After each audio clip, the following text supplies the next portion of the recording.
In this episode, we're going to be taking a look at a Rodeo Tequila right here on the Tequila Hombre. Coming up next.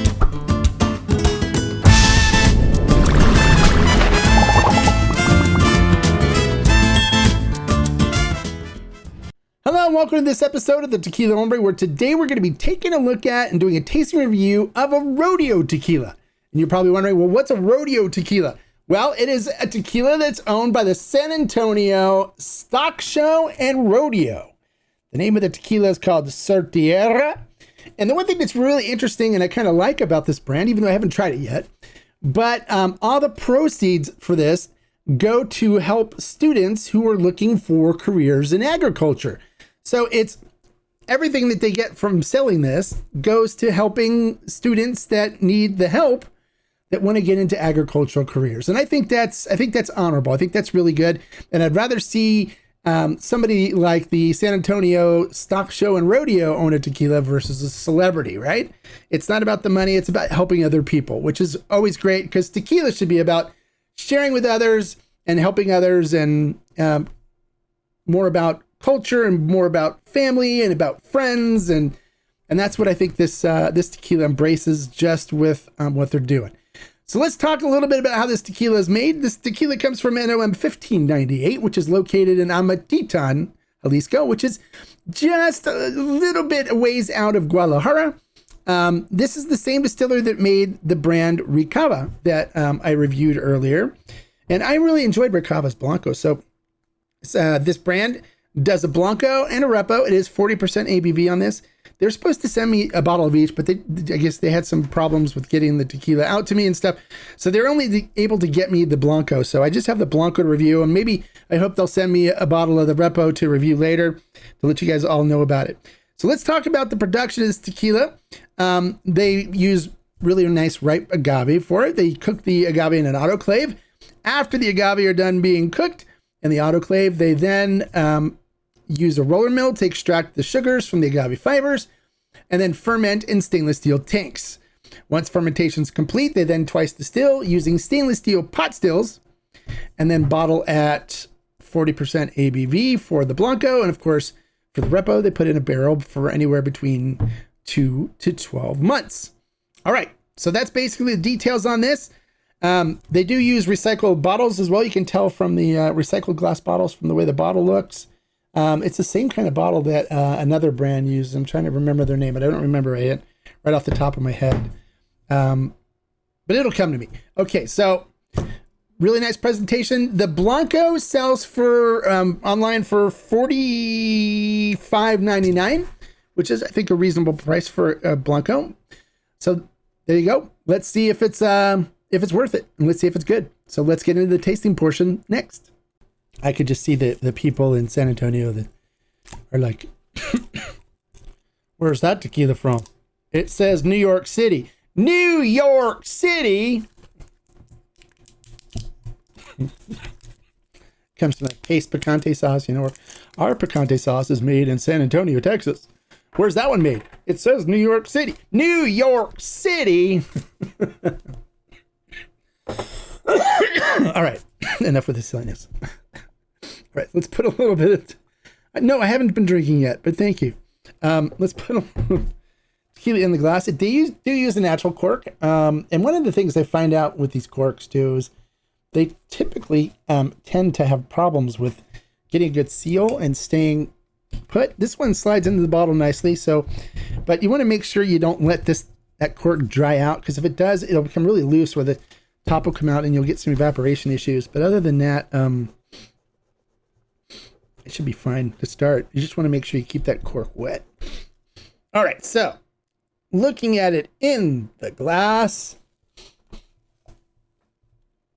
coats the glass beautifully. You can see the legs and tears starting to form. Look at that. Look how oily and viscous it's gonna be. Look at that. So it's got a nice oily, viscous mouthfeel to it. Looking at the tequila itself, crystal clear, just dashes of light coming through. Looks beautiful. All right, so let's see what we get on our nose, because of course we taste with our ears, our eyes, our nose, and our mouth. Not our ears, but they do this clinking of glasses. That's the way you can add the ears to it. So All right, on the nose, beautiful, really sweet cinnamon and baking spices from the cooked agave coming through. Really nice, rich cooked agave notes. Little nice minerality to it. Hint of sweet fruit, like pomegranate kind of sweetness, even like honey-esque kind of notes coming through as well. It smells beautiful. It smells delicious. It smells the way I like a good tequila to be. Really sweet cinnamon and baking spices, rich cooked agave nose. It smells amazing. All right, so let's see what we get on the flavor profile. This will be my first taste of tequila for the day. So of course we have to acclimate our mouth to 40% alcohol. So bear with me for a second.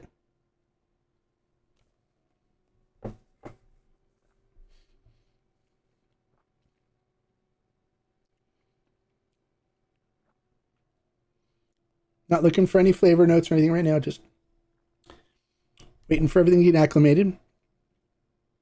All right, we're good. Salud.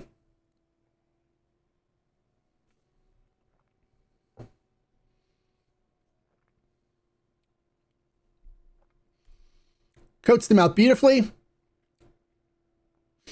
Really nice cooked agave notes coming through in the beginning. Cinnamon and baking spices. And kind of an anise bitterness that comes in the middle of it. Kind of a strong anise bitterness. Balances out the sweet cinnamon. And a little bit of hint of black pepper in it as well. That comes through.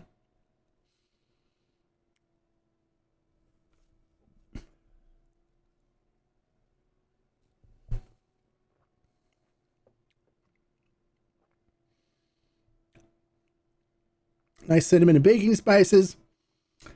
A lot of anise bitterness. If you're somebody that doesn't like the anise bitterness, this is going to turn you off. I'm not a big fan, so it's kind of turning me off a little bit on it. But if you're somebody that does like it, you're going to love this. Little hint of black pepper. That anise bitterness just is really strong and kind of rides through all the way to the finish. Little bit of minerality to it. It's not bad. It's not bad.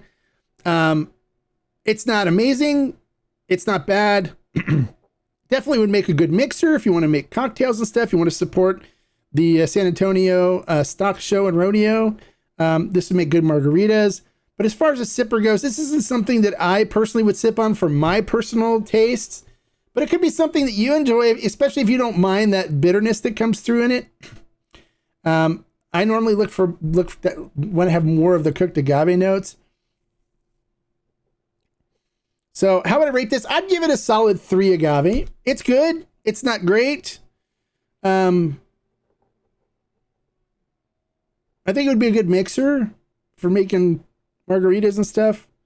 But for sipping, it's not something that I'd want to sip on. The bitterness in the middle of the palate that just kind of takes over things isn't something that appeals to me. It's very easy to drink though. There's no burn to it.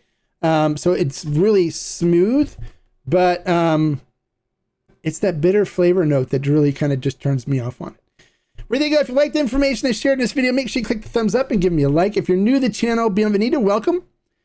And we hope that you enjoy honest and unbiased reviews like the one I just did, as well as amazing informational videos. If you do, then make sure you click the subscribe button right there and the notification bell next to it so you get notified every time I post a new video.